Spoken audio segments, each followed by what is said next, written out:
안녕하세요. 건강과 웰에이징 크리에이터 오렌지장입니다. 오늘은 오줌이 질금질금. 중장년 여성분들이 의외로 많은 고민을 가지고 계시지만 대놓고 이렇게 좀 상담하기는 좀 어려운 소변 질환에 대해서 다뤄보도록 하겠습니다. 예, 반갑습니다. 원장님 안녕하세요. 예, 안녕하세요. 예. 원장님, 나이가 들면 이렇게 오줌이 질금질금 새는 이런 것들이 좀 자연스러운 노화라고 봐야 될까요? 아니면 뭔가 이렇게 좀 중대 질환 같지는 않은데 이걸 조금 적극적인 치료를 해야 될까요? 저희가 한 20-30년 전에는 이제 어떤 질환을 이제 생명을 위협하고 우리 몸을 망가뜨리고 이런 데 중점을 많이 맞추었다면 최근 한 20-30년은 이제 삶의 질에 관련된 질환이 많이들 부각되고 있죠. 소변이 질금질금 샌다든지 소변에 문제가 돼서 사람이 목숨이 위태하거나 죽는 경우는 드물지만 삶의 질을 많이 떨어뜨립니다. 한 예로 어떤 부인네가 있는데 화장실을 너무 자주 가세요. 자식들도 다 키우고 대학도 다 가고 자기 시간을 좀 가지고 친구들이랑 등산을 간다든지 어떻게 활동을 좀 하고 싶은데 못 가신대요. 차 타고 가는 중간중간에 야, 차 좀 세워줘. 나 화장실 좀 갔다 올게. 이러는 것도 민망하고 또 대중교통을 이용할 때는 소변을 마음대로 볼 수가 없지 않습니까? 사회 활동을 못하는 거예요. 놀러 가지도 못하고.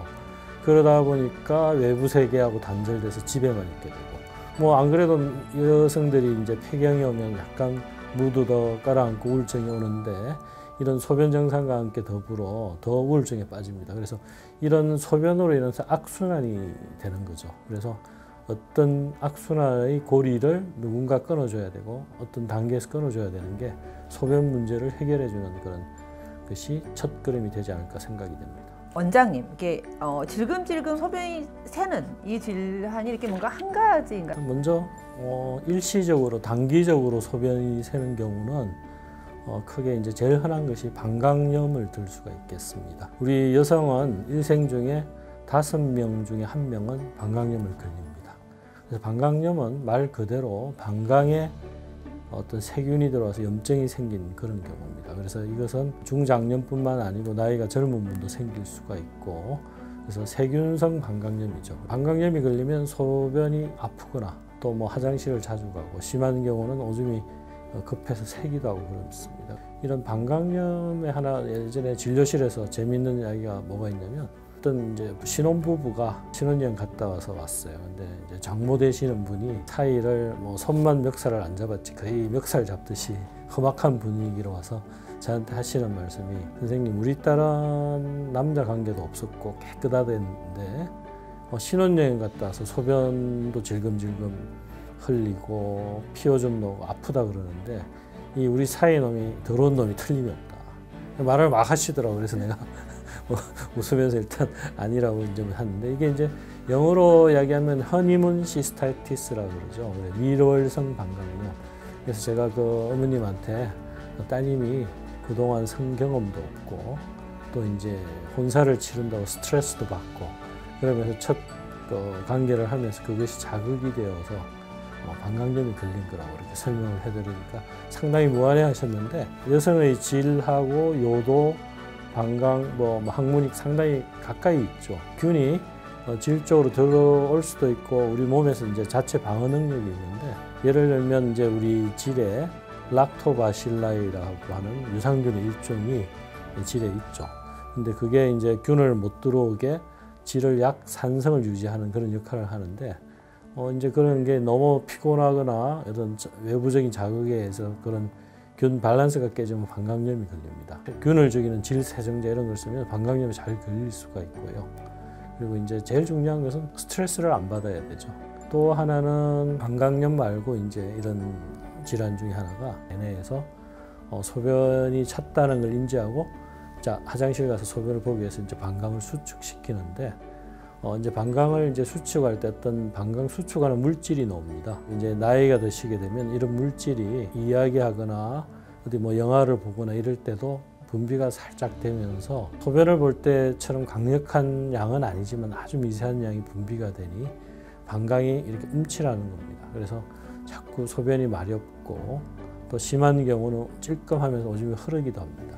오줌이 질금질금 샌다라고 해도 지금 약간 이렇게 질환이 다른데 이제 이 질환이 방광염과 다르고 요실금이 다르면 그게 다르다는 걸 어떻게 좀 구분할 수 있을까요? 제일 중요한 거는 이제 뭐 문진이죠. 우리가 이제 환자분들한테 화장실 소변 볼 때 아프냐, 화장실은 얼마나 자주 가냐 이런 걸 여쭤보면 어떨 때 소변이 새느냐 이런 걸 여쭤보면 어느 정도 이제 감을 잡고 들어갈 수가 있고 염증 여부는 소변 검사, 간단한 소변 검사를 통해서 할 수가 있습니다.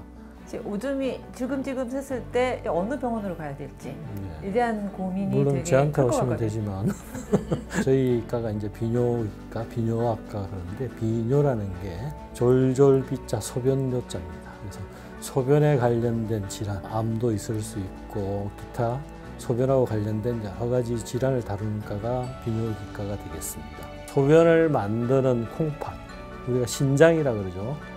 콩팥이 이제 양쪽이 등 뒤에 두 개가 제 주먹보다 조금 큰 게 두 개가 달려 있습니다. 두 개에서 소변을 피를 걸러서 많은 전해질이나 노폐물 이런 것은 소변으로 내려보내고 그럼 콩팥에서 소변이 내려와서 방광에 있다가 왜냐하면 그 방광이 없는 우리 조류 이런 거는 똥오줌을 같이 누죠. 몸을 가볍게 하기 위해서 그냥 만들어지면 하늘에서 막 뿌리고 다니지 않습니까? 저 옛날 예비군 훈련할 때 똥 이렇게 맞은 적도 있는데 새가 지나가다가 그래서 이게 고등동물은 저장 능력이 있거든요. 방광의 소변을 저장했다가 자기가 배뇨하고 싶을 때 볼 수 있는 그런 이제 방광, 그 다음에 이제 생식기가 있겠죠. 외부 생식기. 이쪽에 생긴 질환을 수술하는 겁니다. 원칙은 소변을 만들고 생산하는 데 생긴 수술하고 그 병을 치료하는 과라고 보시면 됩니다. 소변하고 연관된 소변 볼 때 문제가 있거나 소변과 연관된 그런 질환은 비뇨기과로 가는 것이 맞습니다. 우리가 옛말에 그런 게 있죠. 뭐 병원 소문을 내라 이렇게 말씀드렸듯이 이제 병을 숨길 게 아니고 소문을 내야 됩니다. 너무 자주 간다고 생각이 되면 언제든지 주변 분한테 상의도 하고 소문을 내서 적절한 병원을 찾아 도움을 받는 것이 최우선이 아닐까 생각이 됩니다. 원장님 감사합니다. 예, 감사합니다.